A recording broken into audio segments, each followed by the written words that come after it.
Ok, novamente aqui em direto, desde os escritórios virtuais da área da formação da EGES. Muito boa tarde a todos e sejam bem-vindos a mais um plugin webinar Foco EGES. Como sabem, estes webinars integram um conjunto de iniciativas que surgiu com o objetivo central de manter o nosso público conectado ao conhecimento, ao reforço das competências, a partir de casa, de uma forma segura nesta fase em que estamos, de alguma forma obrigados a estar confinados nas nossas casas, aqueles que estão nessa condição. Procuramos nestes webinars abordar um conjunto de temáticas pertinentes, práticas, que promovam um reforço de competências estratégicas para dar resposta àquilo que hoje em dia são as mudanças e os desafios que estamos e, muito provavelmente, continuaremos a enfrentar nos próximos tempos neste período e decorrentes deste período de pandemia. Uma dessas mudanças incidiu diretamente na forma da organização do trabalho. O teletrabalho passou rapidamente a fazer parte da realidade de um grande número de empresas. Também é verdade que algumas já o faziam, outras passaram a fazê-lo de uma forma, se calhar, obrigadas, e talvez podemos dizer que, se calhar, muito provavelmente, mesmo após este período de confinamento, será uma prática que, com maior recorrência, continuará a ser adotada na gestão do trabalho e dos projetos empresariais por parte das empresas. E, portanto, é mesmo enquadrada neste desafio que surge a nossa temática do nosso webinar de hoje, como eu referi, dedicado à temática de gestão de projetos à distância e que será dinamizado pelo engenheiro Soares Pinto, a quem agradeço desde já ter aceito o nosso convite para dinamizar este webinar. Muito obrigado pela sua presença e por Obrigado, Nuno. vir aqui partilhar este momento connosco. Uma breve apresentação do engenheiro Soares Pinto, que colabora, começo por já dizer, colabora com a EN já há muitos e bons anos. Tem uma licenciatura em Engenharia e Eletrotécnica, opção de Sistemas Digitais e Computadores pela FEUP e um MBA em Gestão e Marketing. É docente universitário há mais de 20 anos em curso de pós-graduação e MBAs na área empresarial. É consultor na área de serviços com alargada experiência de intervenção em empresas nacionais e internacionais na gestão de projetos, coordenação de equipas, projetos técnicos, nomeadamente ao nível da implementação de sistemas de informação e gestão. Para além disto tudo, tem uma alargadíssima experiência formativa na área de gestão de projetos, entre outras. À semelhança de todos os nossos webinars, antes de passar a palavra ao engenheiro Soares Pinto, informar que podem participar, ir participando e interagindo connosco através do bate-papo, irem colocando questões durante a apresentação que vai ser realizada, sendo que depois também procuraremos deixar cerca de 10, 15 minutos no final do webinar para responder a algumas eventuais questões por parte do nosso público. Portanto, sendo assim, feita esta introdução inicial, passo então de seguida a palavra ao engenheiro Soares Pinto, que irá partilhar connosco aqui então um conjunto de práticas e ferramentas de colaboração, coordenação, controle e gestão de projetos à distância. Passava-lhe então a palavra, engenheiro Soares Pinto, e obrigado. Obrigado, Nuno. Ok. Tudo bem. Muito boa tarde a todos. Estamos todos em circunstâncias diferentes daquilo que é habitual. Vamos falar de gestão de projetos à distância. Antes, porém, deixem-me ver se coloco aqui um número de telefone e um e-mail para, se alguém tiver algum tipo de problema e quiser em seguida trocar algumas impressões relativamente àquilo que nós vamos ver neste webinar, estão à vontade, ok? Está aí um telemóvel, está aí um e-mail, para nós podermos trocar algumas impressões. O vosso contacto continua com a ANGE, como é óbvio, mas se no seguimento deste webinar quiserem, ou se tiverem algum problema, qualquer coisa assim do género, alguma dúvida, alguma questão que não seja possível, nós abordamos-la hoje, ou se lembrarem dele amanhã, ou coisa assim do género, nós estamos aqui disponíveis essencialmente para ajudar, e portanto vocês ficam com a possibilidade de trocar informação comigo relativamente a estas problemáticas. Eu faço gestão de projetos, formação de gestão de projetos há mais de 30 anos, mas formação de gestão de projetos há para aí uns 15 anos. Faço formação com a IANGE para aí há uns 10, E, portanto, diga-se de passagem, a gestão de projetos é aquilo que mais me pedem para fazer atualmente.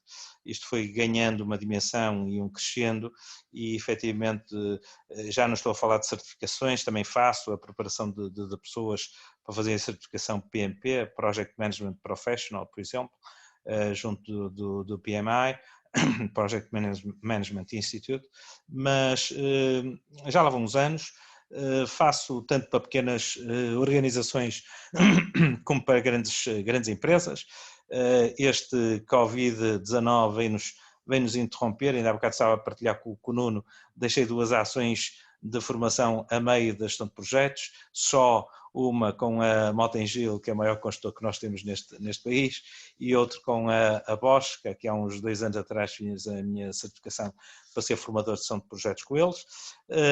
A Bosch já recomeçou a elaborar, ainda que algumas restrições com algum pessoal de mais idade, acima de 60 ainda não, mas já recomeçaram a trabalhar, aliás como a Continental. Portanto, as seguindo as políticas das casas-mães começa-se a ver em termos de evolução e, portanto, o mundo também não para e nós vamos aproveitar este tempo em que estamos em casa para trocar algumas impressões relativamente a isto. Já agora, em termos de projeto,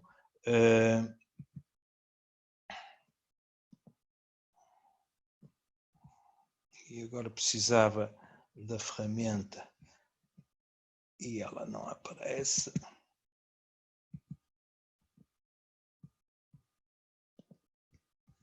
Ok. Em termos de projetos, mantém-se tudo aquilo que estamos a gerir projetos, mantém-se tudo aquilo que nós estamos habituados a ter em termos de situação, ou seja, um projeto precisa de ser pensado em termos de fases desse mesmo projeto. Eu vou pôr um slide para vermos as fases do projeto de acordo com a metodologia PMBOK, que é mais utilizada por esse mundo fora e que nós, com mais inovações, agile ou menos agile, conforme o tipo de situação nós temos entre mãos. Se eu for um produtor de software, é evidente que utilizo agile em profusão. Se eu for construção civil, se eu for um fabricante ou serviços e fizer projetos que são muito mais preditivos, não vamos por aí, vamos por mais aquilo que nós chamamos cascata, waterfall, e portanto com os princípios básicos de longa data de PMBOK, e portanto começamos com uma inicialização do projeto, havemos um dia destes de concluí-lo. O projeto pode ter 3 meses, pode ter 1 ano e meio, pode ter 5 anos, tem uma duração que é dependente do grau de complexidade e daquilo que nós temos para fazer. A primeira fase é de bom tom num projeto ser o planeamento. O planeamento demora-se algum tempo no planeamento, que é para depois não termos tantas surpresas nas fases de execução e monitorização e controle. O planeamento, eu bem sei que nós, portugueses, somos um bocadinho avessos e, portanto, queremos que ele seja o mais curto possível e, às vezes, desculpa-me a expressão, aldrabamos este planeamento, mas o que é um facto é que se o âmbito não estiver bem definido em termos de um projeto, vamos ter em seguida na execução e no controle muitos projetos, muitos problemas, digo. O planeamento, se a equipe estiver espalhada e não concentrada, como é a melhor prática, sim, um projeto quanto mais complexo é, mais co-location, ou seja, na mesma localização devíamos ter equipe, mas se não é possível, se temos uma equipe que está à distância, se temos partes das equipes que estão em diferentes localizações ou mesmo países, não é? Chamamos a isso uma equipe virtual, um virtual team, não é que a gente não possa fazer o projeto. Perde-se alguma das sinergias de ter as pessoas dentro da mesma sala para a execução do planeamento e execução do projeto. porque se eu tiver uma equipe dentro da sala, eu tenho pessoas que respiram, conversam, dialogam e vivem o projeto no dia a dia. Mas se eu não tiver as pessoas na mesma localização, tenho a equipe à distância, eu terei de arranjar meios para tentar aproximar.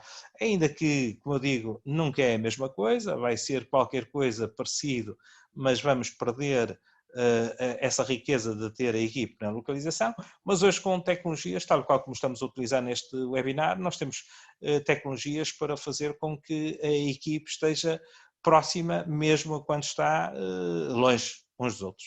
Ok? Videoconferência é uma delas, uma ferramenta como esta, Zoom, que nós estamos a utilizar é outra, há outras, o Teams da Microsoft, há o Adobe Connect com Live Training da Adobe, há várias ferramentas para utilizar, ainda que, voltemos ao nosso planeamento, o planeamento, quer a equipe esteja na mesma localização, que ela esteja à distância, terá de ser partilhado, terá de ser validado pela equipe, terá de efetivamente fazer com que nós consigamos ter o melhor planeamento possível e com a equipe de acordo relativamente às fases e às tarefas que vamos ter que fazer, de tal maneira que quando terminamos o planeamento daquilo que nós vamos fazer, a execução inicie e estamos todos sensibilizados para aquilo que vai ser necessário. Já agora, já que eu falei da equipe, deixem-me pôr uma imagem do que é uma equipe de projeto, tipicamente, que é para, em termos de equipe de projeto, nós podemos pensar porque é que nós utilizamos este tipo de situação e porque é que nós falamos de equipe de projeto e que aspecto é que tem essa arquitetura, esse relacionamento em termos de equipe de projeto. Temos normalmente numa equipe de projeto qualquer coisa deste género, ok? Já agora, se houver alguma coisa que não esteja claro, alguma coisa na imagem que suscite algum tipo de questão ou de pergunta, etc., tem o bate-papo, tem uma ferramenta para pôr as vossas dúvidas. Nós vamos ter um período final deste webinar para podermos trocar impressões e responder a perguntas, mas podem ir fazendo essas mesmas perguntas a alguém que as está a ler à medida que o tempo vai passando e temos neste momento depois a possibilidade de vermos perguntas que sejam recorrentes, etc. E vamos respondê-las. Escusam de deixar ficar para o final se houver alguma coisa que não esteja clara. Portanto, o nosso diretor de projeto, num projeto nós costumamos ter sempre uma figura que é, ao fim e ao cabo, o pivô, o indivíduo pelo qual passa tudo, a charneira, aquilo que lhe quiserem chamar. Há um patrocinador, um sponsor, ao qual ele reporta. O patrocinador é uma entidade, um diretor de alto nível da organização que está a fazer o projeto e que serve efetivamente para facilitar, para abrir portas, para resolver grandes questões que efetivamente possam estar a existir, a acontecer no projeto. E o nosso diretor de projeto tem a reportar a ele várias equipes técnicas, ok? Por exemplo, se estivermos em construção civil, ele vai ter eletricistas, vai ter canalizadores, vai ter trolhas, vai ter assentadores de azulejo e cimento. Se eu estiver a fazer um projeto, ao diretor de projeto, vão reportar, por exemplo, analistas funcionais, programadores, testers, especialistas de telecomunicações e associamento, e, portanto, qualquer que seja o projeto, vocês podem idealizar as diversas valências técnicas que nós temos de ter e que reportam ao diretor de projeto que terá de articular com os coordenadores dessas equipes. O fórum é essa, eu até deixei ficar com a designação consagrada de PMBOK, o Steering Committee, para fazermos as reuniões regulares entre o diretor de projeto e os coordenadores das equipes, para, por um lado, constatarmos como é que é o desenrolar do projeto, como é que o projeto está a desenvolver, o que é que nós vamos ter que fazer nas próximas fases, problemas tanto de relacionamento com o cliente, entre as equipes técnicas, etc., como problemas técnicos que possamos estar a ter e maneira de atacar e soluções para esses problemas que nós estamos a ter. Portanto, um esqueletozito típico de equipe de projeto para verem como é que isto articula. Se alguma destas valências técnicas não está na mesma localização e está remota, uma reunião de Steering Committee devia prever uma ferramenta, por exemplo, videoconferência ou Skype, ou seja o que for, para termos não só o som, mas também a imagem, até para podermos trocar documentos e mostrar documentos uns aos outros e vermos, em termos de andamento de projeto, aquilo que está a decorrer. De tal maneira que possamos, a tal distância entre partes da equipe de projeto, ser um bocadinho esbatida, dada essa distância e quase dando o sabor de ter a equipe toda focada e localizada no mesmo sítio para a realização do projeto. Ok? Bom, temos algumas ferramentas técnicas que nós utilizamos em projetos e que esta equipe de projeto utiliza. O Microsoft Project é a primeira que nos vem logo à cabeça, já que falamos do planeamento. O planeamento é feito precisamente e é vertido em termos de Microsoft Project. É obrigatório. Um projeto que tem uma certa dimensão, o projeto vai ter uma certa complexidade, temos de ter uma ferramenta técnica. Sem metodologia, sem método de fazer as coisas é mau, mas sem ferramenta é muito pior, porque não temos uma ferramenta técnica que nos permita depois simular, fazer cenários e se isto acontecer, qual vai ser o impacto de, então se eu fizer isto, o que é que vai acontecer? E essa ferramenta é a Microsoft Project. Ainda que eu possa fazer aqui uma pequena ressalva, em algum tipo de projetos, a folha de cálculo, Excel, vai ser também muito utilizado. O Excel é a ferramenta de IT, de tecnologias de informação mais utilizada por esse mundo fora, e não é por acaso, permite-nos fazer análise que pode ser numérica, percentagens, crescimento ou diminuição, gráficos, curvas de tendências, cenários e associamento, e o Excel permite-nos, em termos de gestão da empresa, ter uma ferramenta que é uma ajuda tremenda e que todos vocês devem utilizar profusamente Excel no vosso dia-a-dia profissional. Como há muitos pontos de contacto entre a gestão de empresas e a gestão de projetos, a primeira coisa que nós fazemos numa empresa é o plano, ou se não fazemos, deveríamos fazer, o plano para o ano que está a começar. Portanto, esse plano do ano que vai começar, nós chamamos o Orçamento Geral da empresa, começa-se a fazer tipicamente de setembro até dezembro, começa-se a fazer pelas vendas, depois os custos. Aqui, nos projetos, fazemos o planeamento tal e qual como nós já mencionamos e, portanto, vamos ter que ter o âmbito bem definido e depois do âmbito bem definido desdobrar o âmbito em fases e as fases em tarefas e pegar nestas tarefas e metê-las no Microsoft Project para ter, ok? Podemos também pegar a informação do Microsoft Project e podemos exportá-lo para Excel, são ferramentas da mesma família Microsoft e podemos efetivamente, quando fazemos o controle, tal e qual que vimos naquele quadradinho do monitorização e controle do projeto, de vez em quando, durante a execução, vamos comparar aquilo que é o plano com aquilo que nós chegamos, com aquilo que nós temos na mão, e vamos medir precisamente as diferenças que há entre o plano e a realidade e temos aquilo que nós chamamos os desvios. Os desvios que forem negativos são maus, quer dizer que ficamos aquém daquilo que tínhamos planeado. Os desvios positivos, fizemos mais do que efetivamente tínhamos planeado, é bom e, portanto, continuar a surfar, digamos assim, essa boa onda, porque ao fim e ao cabo estamos adiantados ou estamos melhor em termos de custo, de orçamento, de gasto do projeto que nós tínhamos planeado. Ok? Portanto, as ferramentas são importantes, o Microsoft Project e o Excel vão ser profusamente utilizados em termos de projetos. Há alguns projetos, por exemplo, como projetos de investimento, em quase que só falamos de Excel.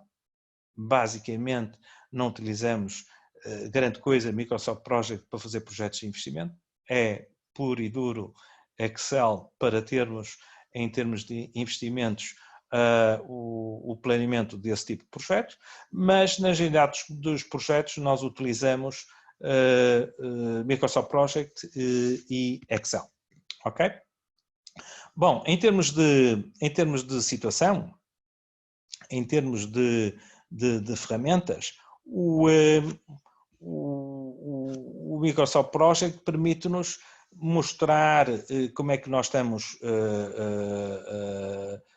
a realizar o projeto, como é que o projeto está a decorrer e, portanto, novamente, voltemos à equipe, em Steering Committee, nós, quando fazemos o ponto de situação do projeto, nós olhamos para o nosso Microsoft Project, olhamos para aquilo que temos à nossa frente, comparamos com o planeamento e tomamos decisões. Estamos atrasados ou estamos adiantados, estamos a gastar de mais ou a gastar de menos relativamente àquilo que nos propusemos no início do projeto, no planeamento, e há que tomar algumas decisões.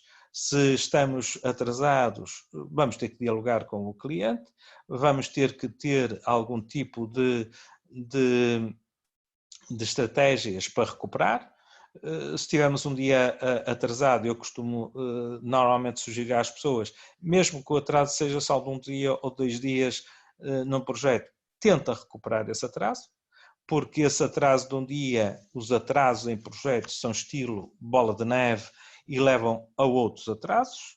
Podemos ver isso perfeitamente em Microsoft Project em termos de essa bola de neve.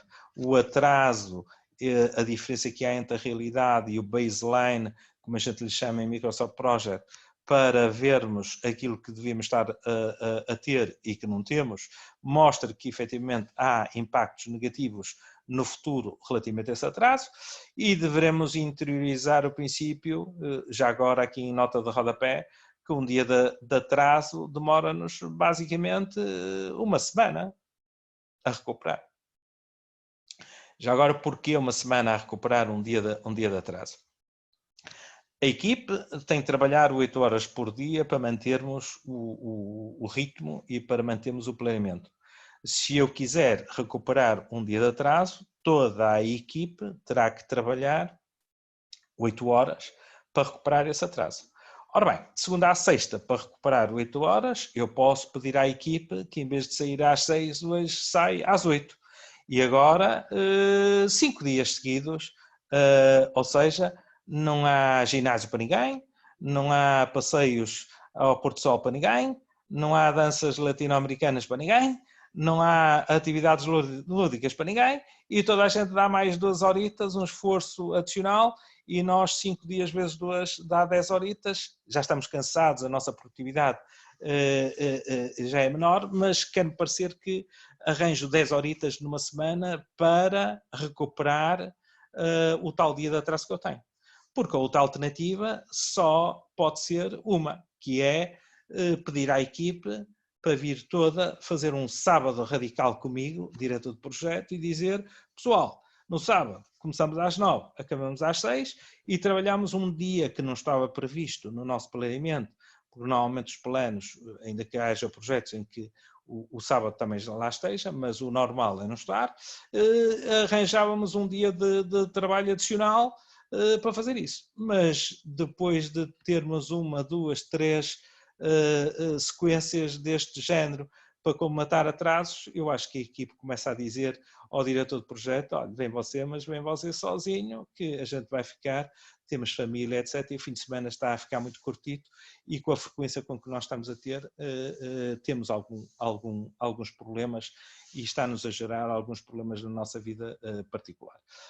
Portanto, os projetos têm destes sacrifícios às vezes para conseguirmos fazê-los e, portanto, quer a equipe esteja na mesma localização, quer seja distante, teremos de nos sintonizarmos em Steering Committee relativamente àquilo que é preciso fazer e, portanto, cada um no seu local e efetivamente contribuir para a realização deste tipo de recuperação, deste tipo de situação em que as coisas não estão a correr como nós julgávamos e como nós gostaríamos que corresse.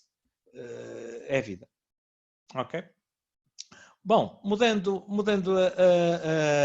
bocadinho de assunto.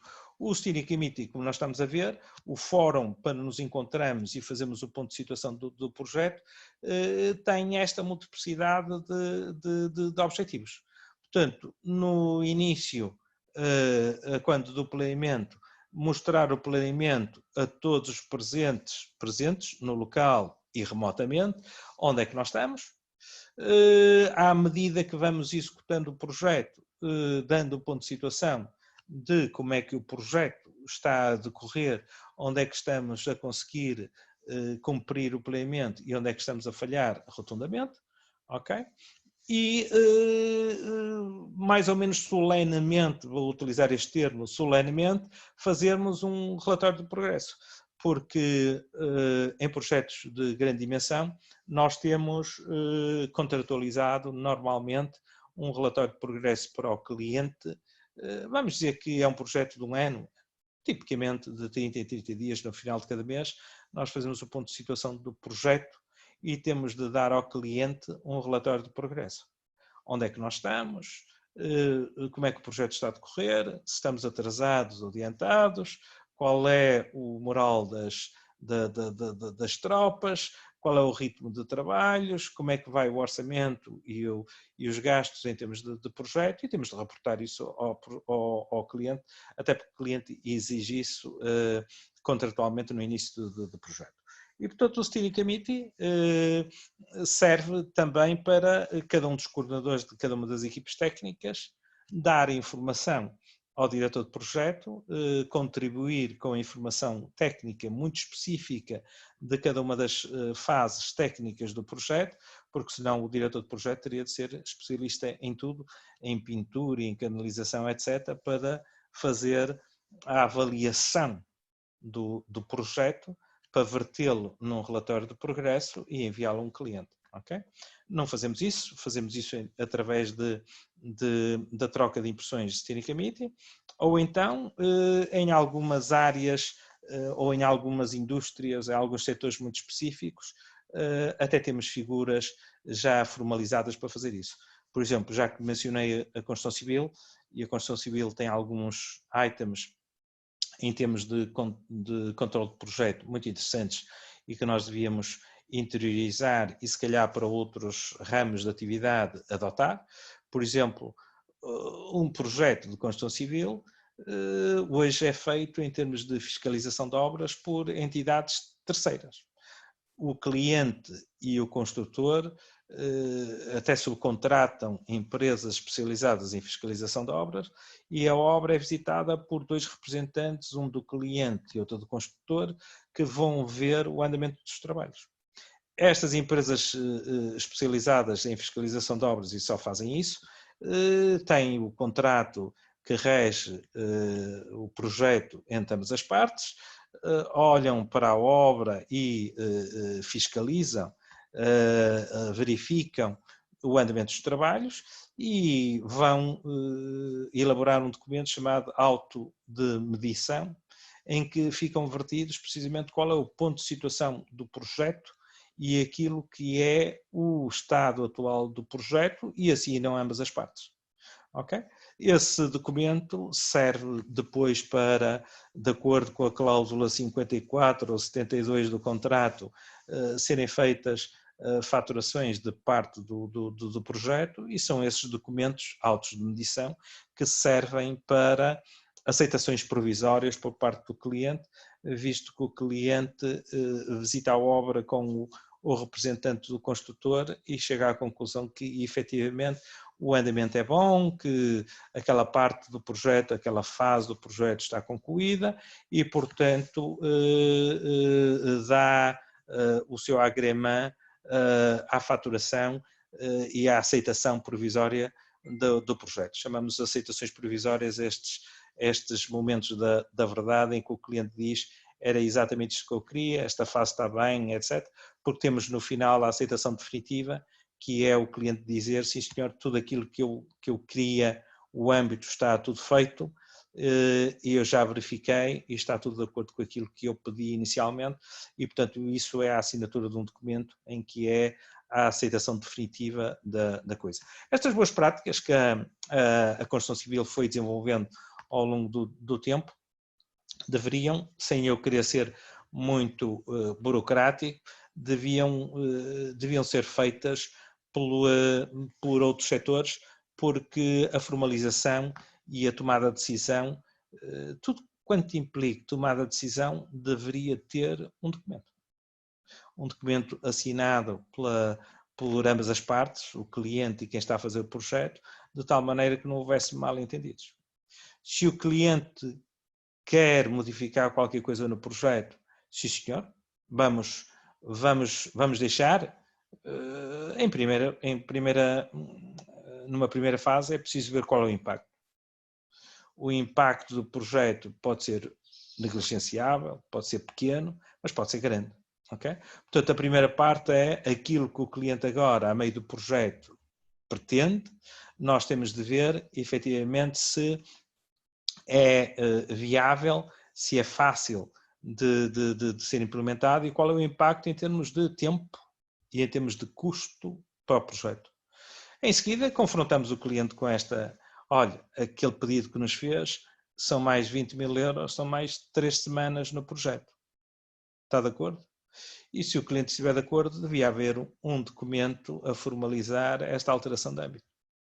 Esta alteração de âmbito, em seguida, deve ser introduzida no planeamento, que é para termos a introdução no planeamento desta alteração por parte do cliente e passamos a ter um baseline diferente relativamente ao projeto, visto que o cliente acaba de assinar um documento em que aceita a entrega do projeto 3 semanas depois da data que inicialmente estava prevista. Se o cliente quiser, não, a data tem que se manter, mas são mais 3 semanas de trabalho, eu não sei como é que vamos ter que fazer. Acho que não é viável, porque a não ser que a gente arranje mais equipes ou frentes de obra ou mais horas extraordinárias, etc., não é possível ter essa modificação mantendo a mesma data de entrega, porque estas coisas não são elásticas e têm o seu limite, ok? Tudo bem. Em termos de situação de projeto, já estou satisfeito relativamente àquilo que nós poderíamos visualizar, ok? Relativamente ao relatório do progresso, eu costumo dizer uma cópia vai para o cliente porque contratualmente isso é devido. Por outro lado, é de bom tom também partilharmos esta informação, aliás foi lá que foi gerado, em Steering Committee com toda a equipe. E portanto, esta fase da monitorização e controle que vemos aí agora nesse quadradinho, voltei ao slide das fases do projeto, que nós temos em baixo, são, chamei-lhe há bocado de momentos da verdade, momentos de reflexão de como é que o projeto está a desenvolver e o que é que nos está a acontecer e se nos parece possível de realização o projeto e se nos parece possível manter a data de conclusão e se efetivamente o andamento dos trabalhos em tempo, em custo, em gasto, em orçamento, como é que está a decorrer e como é que nós vamos organizar-nos a próxima fase. Nesta altura, vamos voltar aqui às 5 fases e já temos umas ideias um bocadinho mais concretas relativamente a isto e então ver um bocadinho mais de detalhe relativamente a cada uma destas fases, o que é que se faz e como é que a equipe, quer esteja na mesma localização, quer esteja à distância, como é que nós vamos articular e como é que nós vamos ter em termos de realização. Portanto, a inicialização, nós fazemos muito pouca coisa naquela fase de início do projeto. É dar o projeto por iniciado, o patrocinador é de bom tom, inclusivamente vir fazer essa reunião de abertura para apresentar o diretor de projeto, à equipe, ou pelo menos a um núcleo duro que vai começar o projeto, ok? Apresenta ao diretor de projeto como seu representante neste projeto, e esse diretor de projeto, como já vimos na figura do reporte ao patrocinador, reporta a esse patrocinador, ok? Essa equipe que começa o projeto vai ouvir primeiro do patrocinador e depois do diretor de projeto as palavras iniciais relativamente aos grandes objetivos do projeto. É por isso que nós elaboramos um documento e o PMBOK recomenda que nenhum projeto deve começar sem termos efetivamente esse documento elaborado e partilhado pela equipe. Chamamos esse documento de abertura do projeto em inglês um Project Charter, como está aí no quadradinho no canto inferior esquerdo. Okay? Este documento é um descritivo de alto nível, ainda não fizemos planeamento, portanto temos grandes fases, grandes datas, é um descritivo de alto nível dos grandes objetivos do projeto. A equipe também está mais ou menos esquematizada, a equipe que está esta reunião de início, que nós chamamos a reunião de kick-off.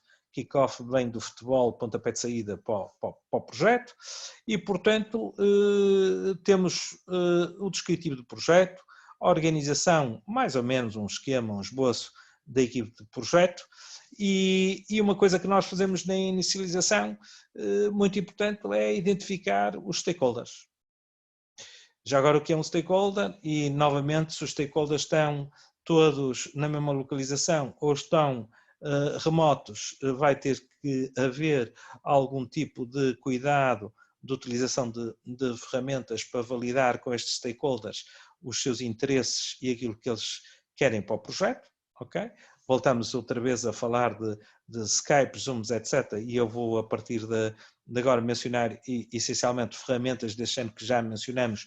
Depois, mais tarde, havemos de fazer um wrap-up e um resumo das ferramentas que nós utilizamos.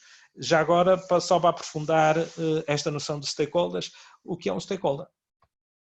Um stakeholder, na parte mais, na definição mais restrita do termo, é alguém que tem interesse no projeto e sofre impacto por esse projeto. Por exemplo, se eu estiver a fazer um módulo de software que eu vou vender, comercializar e que as empresas vão utilizar, os utilizadores finais deste software são os meus stakeholders.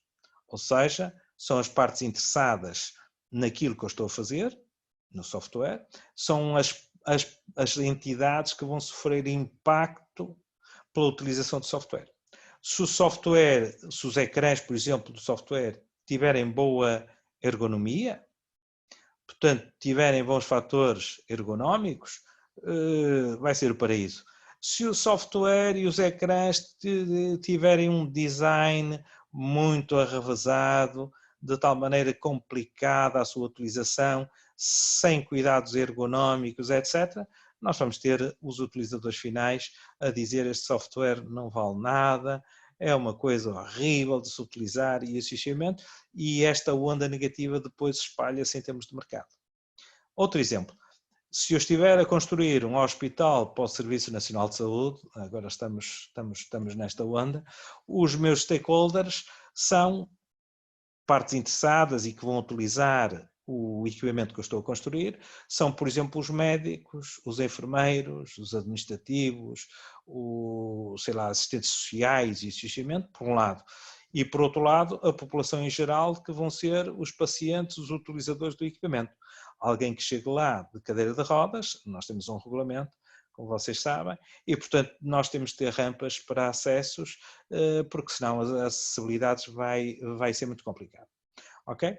Portanto, stakeholders são entidades que nós, quando começamos um projeto, reconhecemos como tendo interesse no projeto, vão sofrer impacto pela utilização do projeto e, portanto, são utilizadores.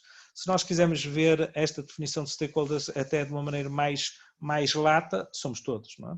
Porque a equipe que está a fazer o projeto também é um stakeholder. Ou seja, é parte interessada no projeto, e sofre impacto pelo projeto que está a fazer. Se fizer um mau projeto, vai ficar conhecido como uma equipe, uma empresa que não sabe fazer projetos e nunca mais o convidam para fazer outro. Se tiver boa qualidade em termos do projeto que vai fazer, vai ficar conhecido como sendo uma entidade que tem muito boa qualidade e vai ser convidado novamente. Logo, nesta versão mais lata da definição, o diretor de projeto, a equipe de projeto, a empresa que está a fazer o projeto, são todos stakeholders.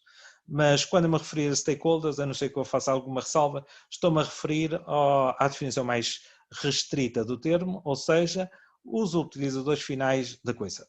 Para o software, o tal utilizador do software, para o tal hospital, quem vai trabalhar com aquele equipamento que eu vou fazer, quer sejam população que vai usar para consultas ou intervenções cirúrgicas, quer para o pessoal técnico que lá está, médicos, enfermeiros, etc., e que vão utilizar aquele equipamento.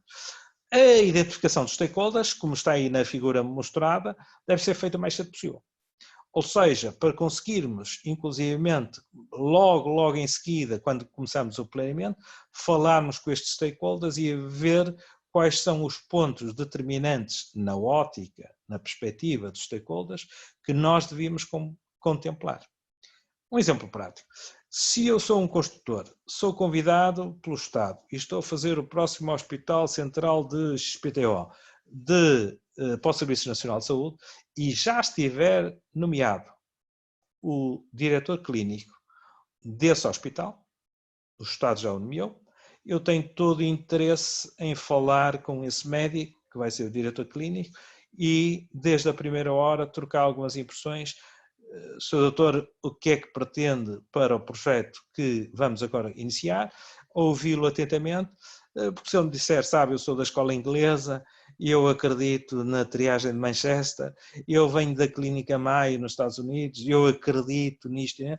Nós vamos ter que efetivamente levar isso em linha de conta relativamente a este projeto, ou então vamos ter uma entidade, o diretor clínico, que vai estar contra aquilo que a gente fizer, visto que nós nem sequer o ouvimos e nem levamos em linha de conta aquilo que essa pessoa nos disse.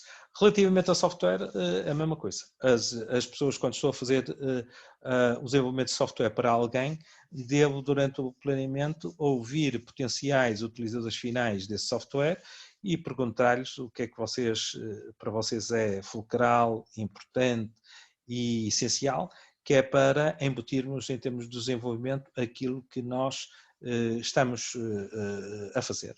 Ok?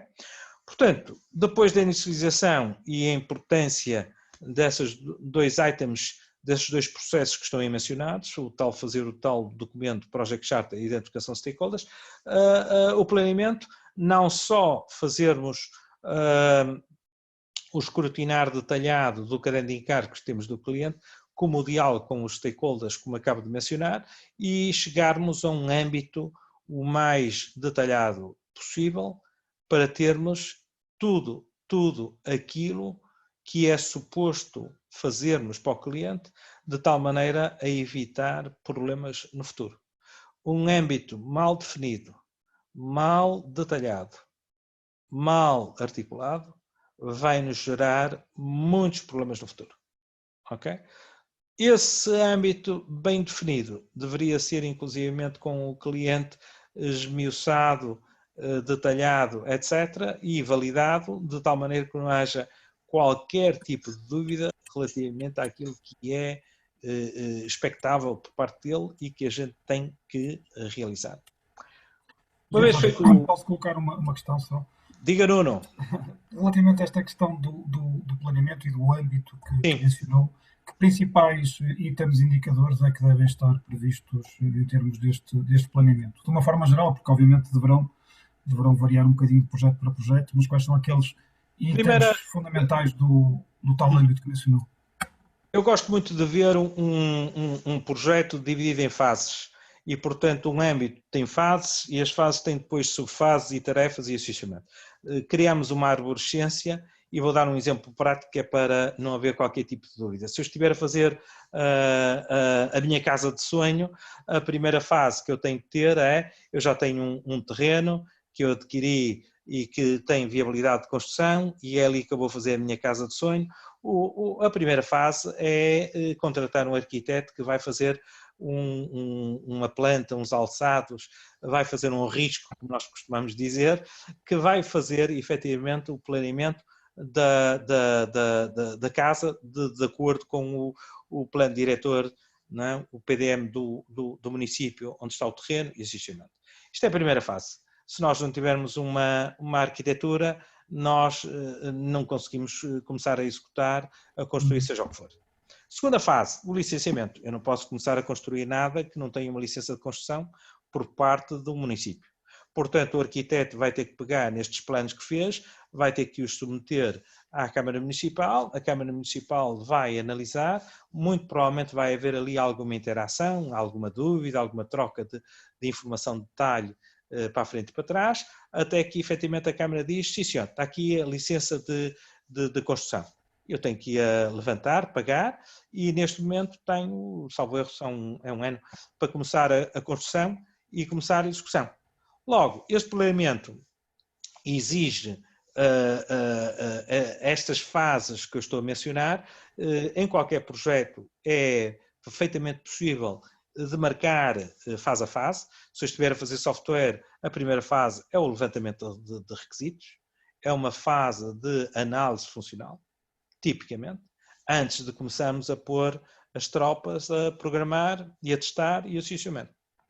Portanto, é sempre possível, e é louvável que assim seja, nós podemos definir fases bem circunscritas do tipo de tarefas que nós vamos ter que fazer do início até ao final do projeto.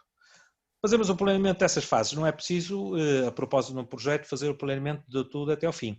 Por exemplo, se eu estiver a fazer, voltemos ao exemplo da minha casa de sonho, o meu planeamento do jardim eu vou deixar para o fim. Depois de o pessoal ter feito os alicerces, ter construído a casa, etc., e calcado tudo e mais alguma coisa, o planeamento do jardim fica para depois da construção da casa estar concluída, ok? Portanto, nós podemos ir fazendo o planeamento fase a fase ou da totalidade do projeto, depende daquilo que estamos mais à vontade para fazer e da urgência que nós temos para, mas tipicamente temos um projeto dividido em grandes fases e as fases em tarefas que é preciso realizar para conseguirmos atingir esse âmbito com o qual nós partimos para o projeto. Ok? Em seguida, temos um plano, temos o planeamento feito, começar a execução. A execução, entramos na parte mais técnica do projeto, em que vamos ter os diversos especialistas das diversas áreas técnicas a fazer a implementação.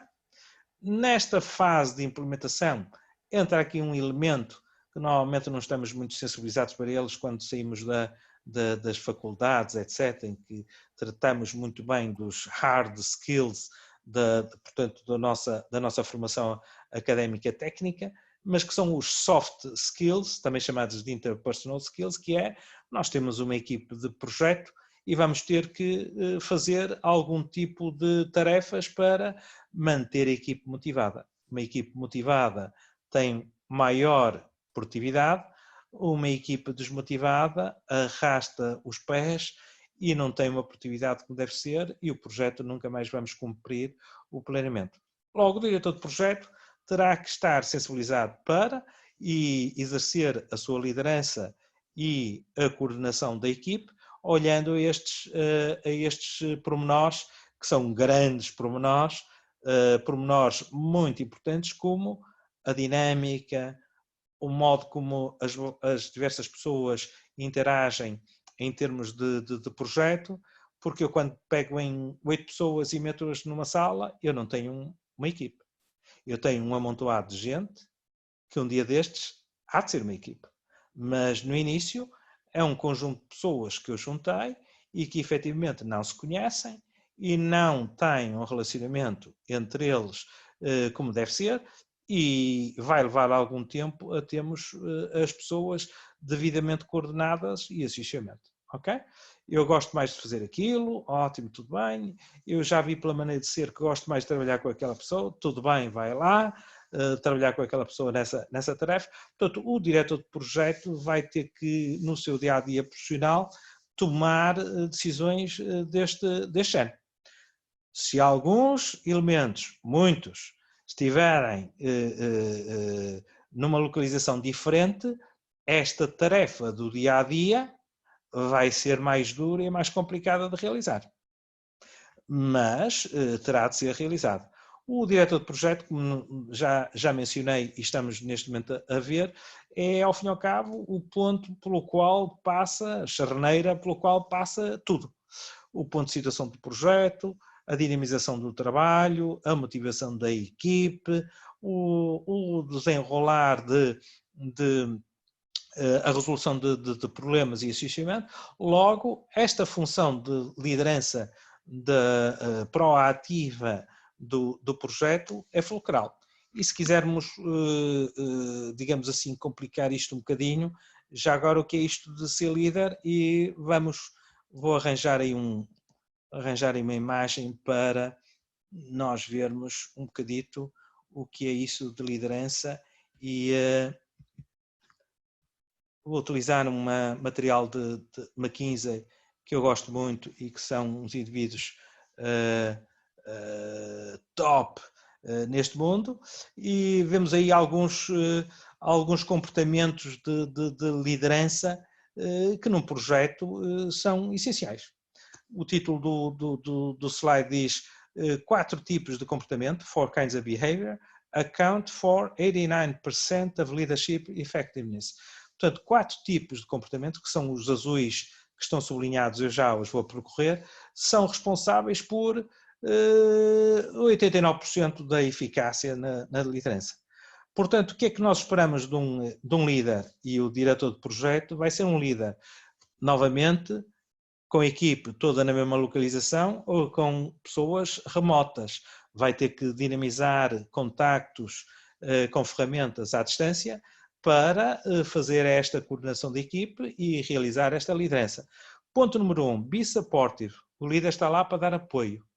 Não está lá para chicotear as pessoas e para frustrar as pessoas. Está essencialmente para dar apoio. Quando as pessoas lhe vão pedir apoio, eu tenho um problema. Ok? O número 15, que é o próximo sublinhado, diz Operate with strong results orientation. Nós trabalhamos orientados a um determinado objetivo, a um determinado resultado. Aliás, há estudos da própria McKinsey muito interessantes, dava outro webinar, nono, havemos de fazer isso, que são as boas práticas de gestão. Quais são as boas práticas de gestão? Trabalhar por objetivos, com avaliação de desempenho tanto individual como de grupo, setor ou empresa, aquilo que nós chamamos de controle de gestão ou avaliação de desempenho individual, com incentivos. As pessoas com incentivos têm mais alta produtividade do que sem incentivos, ainda que eu receba sempre feedback de muitos empresários. Jorge, já estou a pagar salários, ainda vou ter que dar um incentivo. Se des um incentivo, a coisa corre melhor. Se não houver incentivo, a coisa não corre tão bem. É evidente que o pessoal está a receber salário, mas se quiseres efetivamente superar e fazer com que as coisas corram melhor, o incentivo é uma boa prática de gestão. E termos um plano, o tal orçamento geral de empresa para a empresa, o tal planeamento do projeto. E trabalhamos agora em função dos objetivos, dos resultados que nós no dia X, no final do mês Y, nós queremos atingir.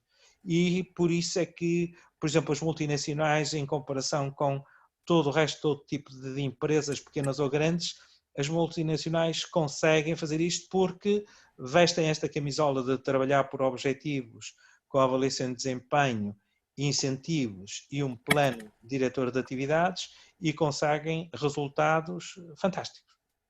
O terceiro é o 19º que está aí, Seek Different Perspectives. O líder deve saber ouvir à esquerda e à direita o ponto de vista e a perspectiva de cada um dos elementos da equipe de projeto, quer ele esteja localizado remotamente ou não.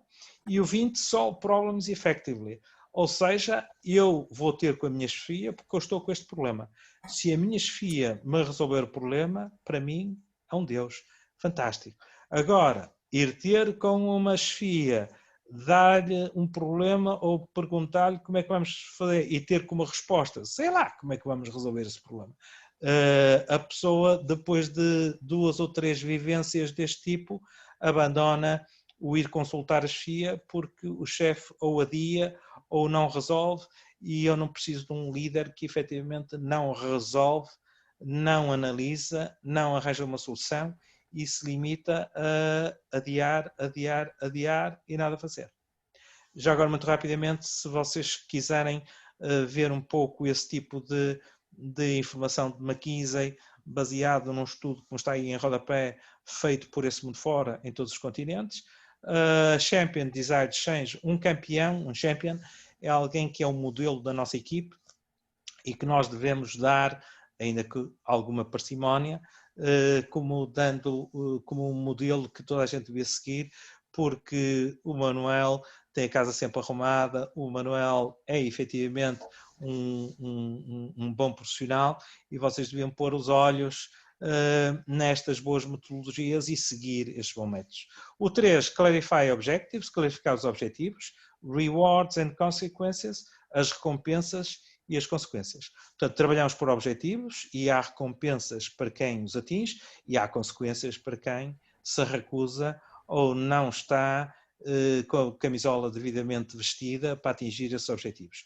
O 4 diz Communicate prolifically and enthusiastically, ou seja, a comunicação é a arma suprema do líder e a comunicação tem de ser efetiva e efetivamente a política da verdade, o dar os números.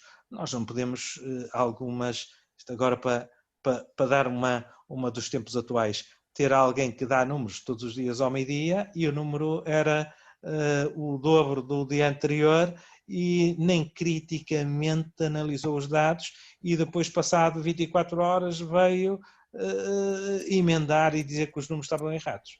Isto é o descrédito total da situação, porque ao fim e ao cabo não houve o cuidado suficiente na comunicação. Eu não posso andar a fazer erros deste género porque a minha liderança e coordenação da equipe fica afetada por fenómenos desse género. 5, develop others. Eu estou cá como líder para desenvolver os elementos da equipe, fazê-los crescer. Se eles têm alguma debilidade, arranjar-lhes uma ação de formação ou pô-los a trabalhar com um veterano para eles poderem rapidamente colmatar problemas. 6, develop and share a collective mission. Nós temos uma missão coletiva no projeto que é fazer isto, atingir e fazer este âmbito e conseguir. Portanto, desenvolver and share a collective mission. O 7 diz differentiate among followers. Nós não somos mais um. Nós somos uma equipe, queremos ter espírito de corpo, queremos ter entrosamento e, portanto, somos uma equipe vencedora. 8, facilitate group collaboration. Logo, temos de ter colaboração entre os elementos do grupo. Foster mutual respect. Não quero ver pessoas insultá-las umas às outras dentro da minha equipe. Isso não é aceitável. Temos de dar o braço, cada um de nós, e puxar todos para o mesmo lado. Estamos todos no mesmo barco. Give praise. Elogiar os bons exemplos. É o 10. Keep o grupo organized on task. Não perder os olhinhos do objetivo e aquilo para o qual nós estamos a trabalhar. Nada de flores enquanto a gente não conseguir fazer aquilo que é necessário. 12, make quality decisions, tomar decisões. Isto, conjuntamente com o resolver problemas, são os 2 motivos principais pelos quais os reportees vão ter com a sua chefia. É para que eles tomem decisões ou resolvam problemas que ele, elemento da equipe ao seu nível, não está a conseguir efetuar. 13, motivate and bring out best in others, motivação, e eu acabo de falar de motivação. Offer a critical perspective, dar uma perspectiva crítica daquilo que não me parece que possamos ir por aí por causa deste fator e daquele, que é como tu me tens a dizer, ou seja, manter o diálogo e ver se efetivamente vamos por este caminho A, ou pelo caminho B, ou pelo caminho C. 16, recover positive from failures, ou seja, isto não correu bem, foi um fracasso. Se tivermos um segundo fracasso, nós vamos ter que analisar muito bem a situação e ver aquilo que nós vamos ter que fazer, porque não é aceitável irmos de desastre em desastre, porque isto traz frustração e desmotivação e, portanto, a equipe perde-se. Eu costumo dar sempre o exemplo neste ponto 16. Já viram que é um treinador de futebol, que é o líder da equipe e perde 3 domingos seguidos para o campeonato, ele vai ter que fazer qualquer coisa. Ou então, efetivamente, vai ser muito difícil o resto do campeonato e o presidente do clube vai arranjar o treinador de certeza absoluta. 17. Remain composed and confident in uncertainty. Mesmo quando estamos em situações problemáticas, o líder, o diretor de projeto, não perde o norte.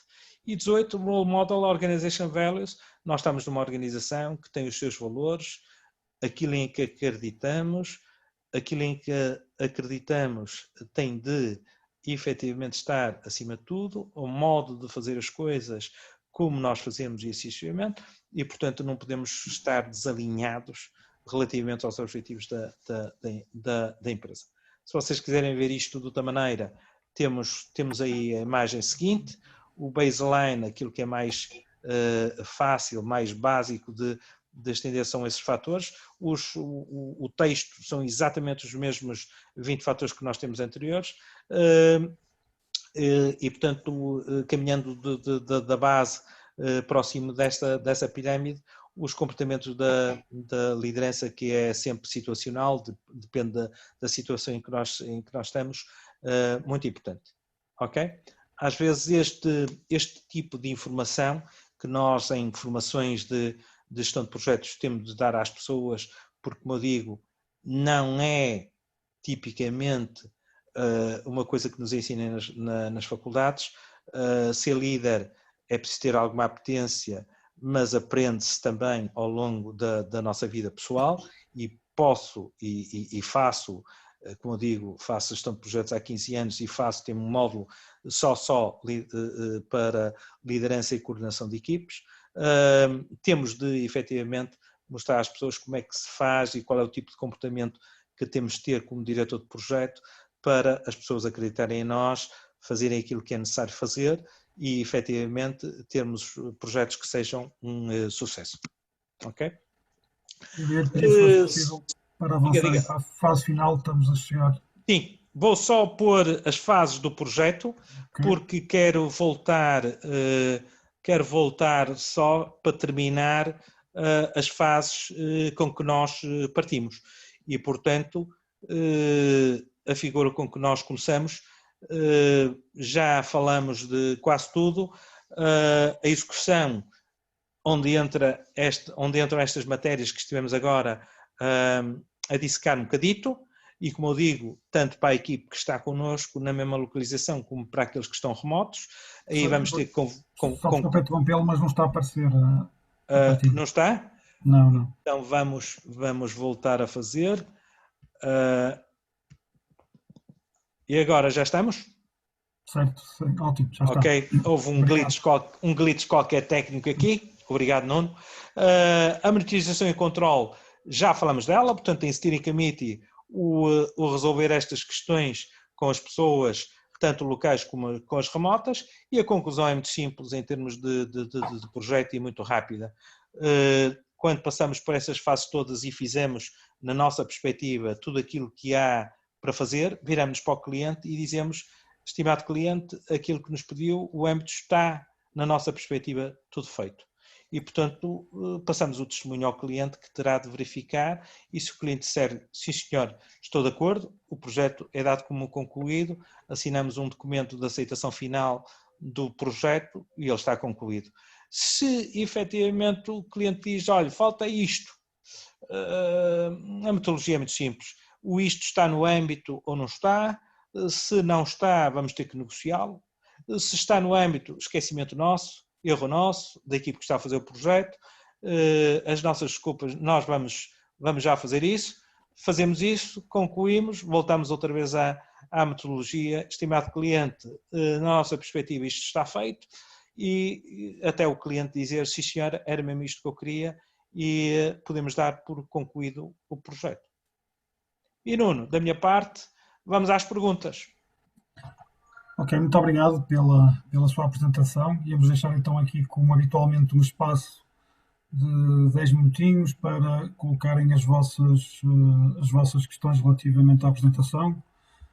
mais diretamente ligadas ou menos diretamente ligadas. Isto tem a ver com esta questão da gestão de projetos e gestão de projetos à distância, para podermos responder. Enquanto esperamos, eu também fazia aqui uma questão que tem a ver com esta. Falou da questão da liderança de projetos como uma coisa muito importante, ao nível da gestão de projetos, como qualquer domínio da liderança. Aqueles fatores como a motivação, como o envolvimento dos colaboradores, a capacitação dos mesmos, são fatores que, face ao contexto em que estamos, são mais difíceis de concretizar. Algumas dicas para mantermos os nossos colaboradores envolvidos, afetados ao projeto, motivados na execução do projeto, quando estamos a trabalhar à distância? À distância vamos precisar de fazer algum tipo de reuniões e troca de impressões, não é? E, portanto, eu gosto muito de conversas 1 a 1 no gabinete e porta fechada, principalmente quando as coisas não correm bem. Quando as coisas correm bem, a comunicação e o elogio até deve ser perante o grupo. Ou seja, é um bom exemplo e deve ser realçado porque toda a gente vê e o reconhecimento é um fator primordial para a motivação. Principalmente no trabalho intelectual, se nos disserem, epá, fizeste um trabalho espetacular, sentimos-nos bem, faz bem ao ego, e as outras pessoas, ao verem um elogio deste género e veem que efetivamente a liderança também é razoável e gosta de fazer esse reconhecimento, e é o paraíso para toda a gente. Se alguma coisa não corre bem, a metodologia é completamente diferente.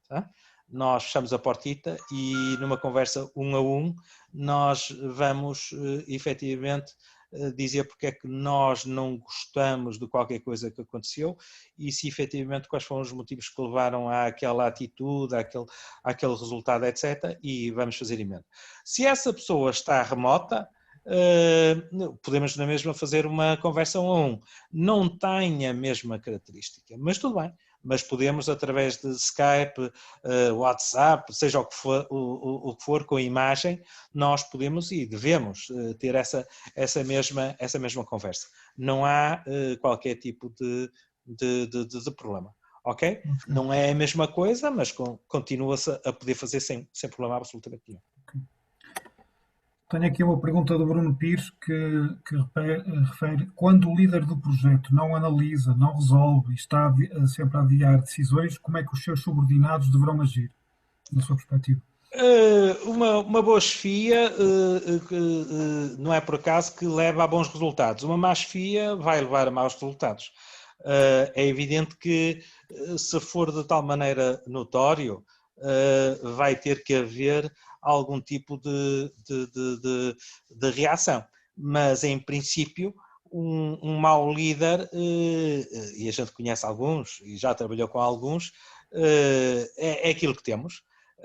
Se alguém está com falta de formação para ser um líder à altura, ele teria de ir a uma formação à ANGE, e eu dava-lhe uma ensabadela relativamente aos fatores de coordenação de uma equipe e de liderança. Se ele não está sensibilizado para isso e acha que com o chicote é que nós vamos lá e aos berros é que nós vamos lá, depois vai ter o resultado em função precisamente dessa má atuação que tem. Não há grande coisa a dizer relativamente a isso. Eu estava-me a antecipar aqui uma das perguntas que eu vi aí no bate-papo, que é: será que podemos ter aí um planeamento de Microsoft Project para vermos um exemplo?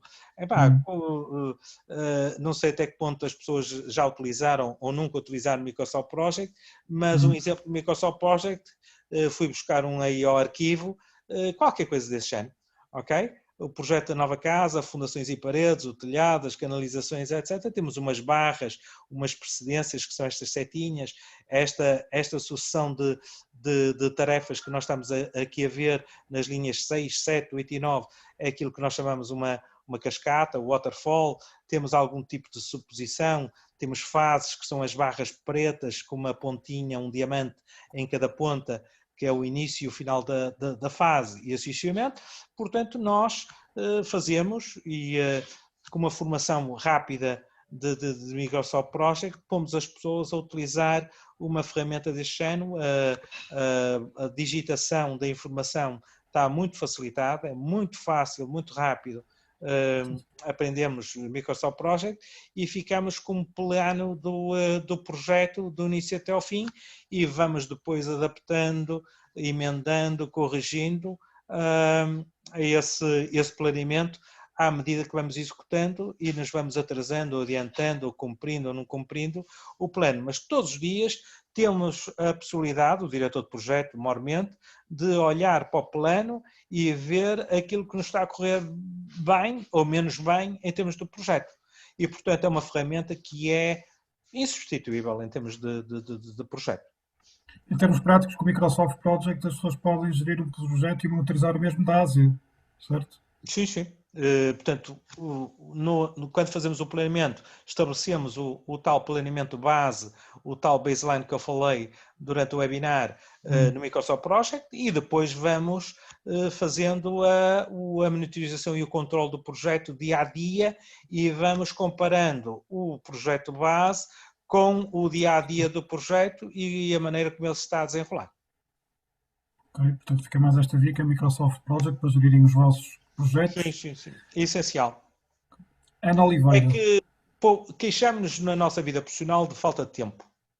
E um dos exercícios práticos, quando eu estou a fazer gestão de projetos, eu preciso de 20 minutos para fazer, por isso é que não estamos a fazer aqui, que é um webinar de 1 hora, mas é pôr as pessoas a fazer um projetito logo no primeiro dia, muito simples, o planeamento, e pô-las a fazer com lápis e papel e fazer com o Microsoft Project. E a diferença é de 20 minutos para 3 minutos esse exercício prático, que é para mostrar às pessoas que quando estamos com a ferramenta adequada, nós conseguimos ganhar muito tempo para deixarmos de nos queixarmos de falta de tempo. A falta de tempo, normalmente, é falta de organização da pessoa. Outro exemplo dos meus radicais. Se eu quiser abrir uma vala para enterrar um cabo da sede da empresa até lá ao fundo, que é o meu armazém da fábrica, eu posso utilizar muitas ferramentas. Eu posso pedir ao Nuno com uma pá e picareta para começar a pique e fazer a vala, ou posso pedir a outra pessoa com uma retroescavadora para fazer a vala. Eu não tenho dúvidas quem é que vai fazer a vala mais rapidamente, se tiver a formação para utilizar a ferramenta, diga-se passagem, mas que vai conseguir fazer a vala em muito menos tempo. Portanto, em cada momento, qual é a ferramenta mais adequada para fazer qualquer coisa? E em nossas casas é a mesma coisa. Se eu quiser uma chave de fendas para estar a apertar uma porca com uma anilha, a chave de fendas não é a ferramenta adequada. Para a gestão de projetos, Microsoft Project e Excel são as ferramentas adequadas. Não há outras. Temos aqui só mais uma questão da Ana Oliveira. Falou em projetos sendo um serviço. Quando Sim. fazemos um projeto de intervenção numa empresa, faz algum tipo de análise antes de passar para a parte operacional? Parece-me que aqui está a perguntar se faz algum tipo de diagnóstico na prática. Sim. Já agora os serviços, por exemplo, eu faço gestão de projetos para uma entidade tão estranha em projetos, para quem me está a ouvir, como a Administração Regional de Saúde do Norte. Eu moro no Porto e colaboro com eles. Eles fazem projetos? Fazem. Uma campanha para sensibilização para o HIV. Uma campanha para sensibilização das futuras mães para o aleitamento materno, uma campanha de sensibilização para a vacinação do sarampo. Portanto, fazem N projetos. São projetos relativamente curtos, não são projetos muito longos, mas fazem. E, portanto, quando eu vou fazer, tenho médicos, enfermeiras, enfermeiros, assistentes sociais e pessoas deste ano, não tenho nem engenheiros, nem economistas na sala de formação, e vamos, ao fim e ao cabo, só tratar de serviços. Mas é a mesma coisa. O que é que vocês querem fazer? Uns posters, vamos ter que ir a centros de saúde a fixar, vamos ter que ter alguém a comunicar e a explicar às pessoas aquilo que deve fazer e porquê que deve fazer e assim sucessivamente.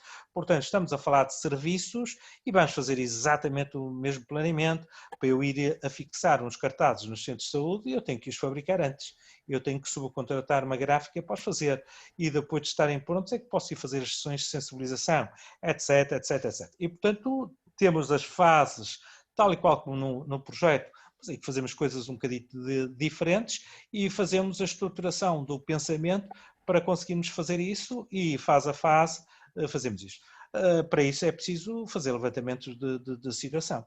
O software é um serviço que eu estou a fazer, ainda que eu esteja a fazer um módulo software, mas eu tenho que fazer o levantamento de requisitos com analistas funcionais, etc., junto das empresas. E eu vou ter que fazer o levantamento de situação, para que é que vocês querem este software, quais são os objetivos que vocês querem atingir, que tipo de informação é que nós vamos tratar, qual é o fluxo, o workflow que nós vamos tratar, etc., etc., etc., até termos uma ideia de o que é que o software vai fazer.